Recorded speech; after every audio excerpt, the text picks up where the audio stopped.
आज आइए हम उपदेश शीर्षक नरक की आग और स्वर्गलोक के साथ परमेश्वर के वचनों का अध्ययन करें। दुनिया में हर एक बात का अपना अपना समय होता है और उसकी एक समय सीमा होती है। परमेश्वर के उद्धार की आशीष भी समय की निश्चित अवधि में प्रदान की जाती है और वो समय भी सीमित है। परमेश्वर को ढूंढने का भी निश्चित समय है और इस बीच हमें उस मार्ग का चयन करना चाहिए जो हमें अनंत स्वर्ग के राज्य की ओर ले जाता है।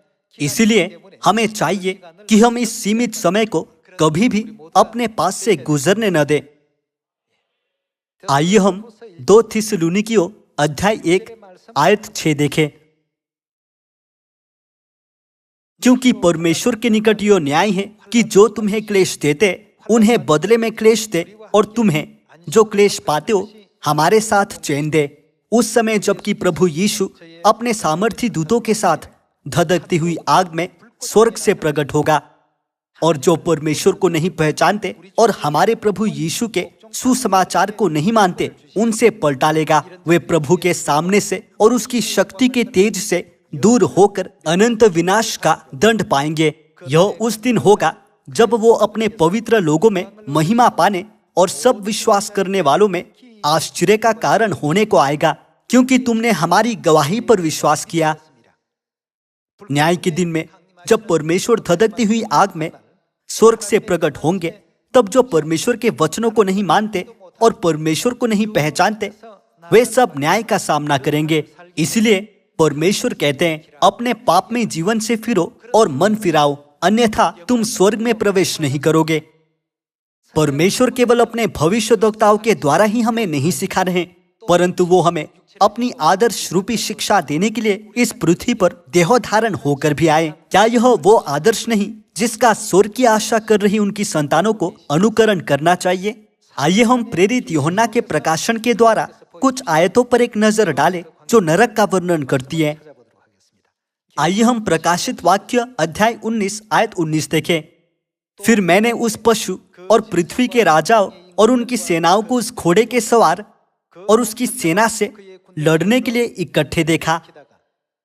वो पशु और उसके साथ वो झूठा भविष्यद्वक्ता पकड़ा गया जिसने उसके सामने ऐसे चिन्ह दिखाए थे जिनके द्वारा उसने उनको भरमाया, जिन पर उस पशु की छाप थी और जो उसकी मूर्ति की पूजा करते थे।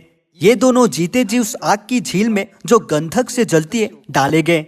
शेष लोग उस घोड़े के सवार की तलवार से जो उसके मुंह से निकलती थी मार डाले गए, और सब पक्षी उनके मांस से तृप्त हो गए। इस प्रकाशन के द्वारा परमेश्वर ने यूहन्ना को उसकी आंखों से देखने दिया कि झूठे भविष्यद्वक्ताओं, पशु और जिन पर उस पशु की छाप है और उसकी मूर्ति की पूजा करते, उन सब के साथ क्या होगा जब इन दोनों को आग की झील में डाले जाएंगे।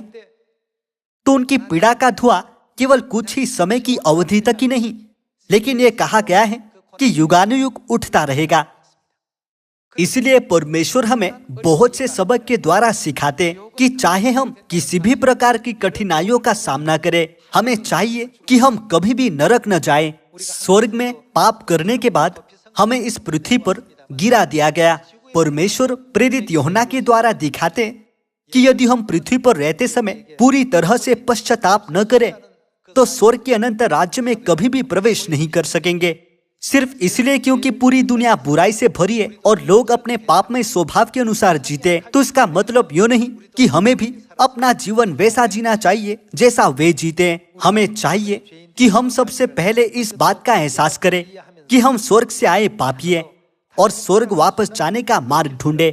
केवल तभी हम परमेश्वर के वचनों को संपूर्ण रूप से मान सकेंगे और उनकी शिक्षाओं को अपने जीवन के हर पहलू में लागू कर सकेंगे।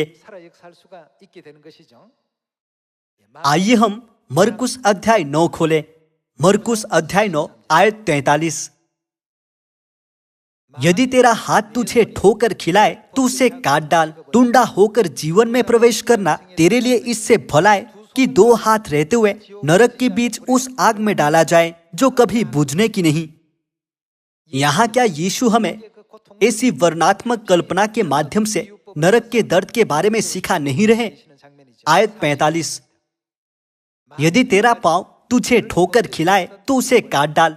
लंगड़ा होकर जीवन में प्रवेश करना तेरे लिए इससे भला है कि 2 पांव रहते हुए नरक में डाला जाए। यदि तेरी आंख तुझे ठोकर खिलाए तो उसे निकाल डाल। काना होकर परमेश्वर के राज्य में प्रवेश करना तेरे लिए इससे भला है कि 2 आंख रहते हुए नरक में डाला जाए, जहां उनका कीड़ा नहीं मरता और आग नहीं बुझती, क्योंकि हर एक जन आग से नमकीन किया जाएगा। नरक का दुख और पीड़ा कितनी बड़ी होगी कि वो कहता है अपने शरीर के किसी हिस्से को काट फेंकना नरक में डाले जाने से बेहतर है। इतनी उत्सुक आवाज में उन्होंने हमें यह शिक्षा दी ताकि हम लूका अध्याय 19 में वर्णित इस बात को समझ सके कि मनुष्य का पुत्र खोए हुओं को ढूंढने और उनका उद्धार करने आया है। यह स्पष्ट है कि हम स्वर्ग में गंभीर पाप करके इस पृथ्वी पर गिरा दिए गए थे। इसलिए इस पृथ्वी पर रहते समय हमें अपने सभी पापों का पश्चाताप करने की जरूरत है। आइए हम दानियल अध्याय 7 आयत 9 पर जाएं। मैंने देखते देखते अंत में क्या देखा कि सिंहासन रखे गए और कोई अति प्राचीन विराजमान हुआ। यहाँ कोई अति प्राचीन परमेश्वर को दर्शाता है ना। उसका वस्त्र हिमसा उजला और सिर के बाल निर्मल ऊन सरीखे थे। उसका सिंहासन अग्निमय और उसके पहिए धधकती हुई आग के से दिखाई पड़ते थे। उस प्राचीन के सम्मुख से आग की धारा निकलकर बह रही थी। फिर हजारों हजार लोग उसकी सेवा टहल कर रहे थे और लाखों लाख लोग उसके सामने हाजिर थे। फिर न्यायी बैठ गए और क्या खोली गई? पुस्तकें खोली गई। परमेश्वर उन पुस्तकों को खोलेंगे जिनमें पृथ्वी के हर एक व्यक्ति के जीवन के सभी कार्यों का विस्तृत अभिलेख है, ताकि वो उन पुस्तकों में लिखे गए आधार पर न्याय कर सके। हर कोई अपने कर्मों के अनुसार या तो पुरस्कृत होगा या दंडित होगा। इस कारण आइए हम इस पल से दूसरे के लिए अच्छा आदर्श बनने के लिए अपने स्वभाव को बदले, ताकि हम विश्व भर में सारे लोगों को जो आशीषित सुसमाचार प्रचार कर सके। मुझे आशा है कि आप इन वचनों से अधिक अनुग्रह पाएंगे। इसी के साथ मैं यह उपदेश समाप्त करना चाहूंगा। आपका बहुत बहुत धन्यवाद।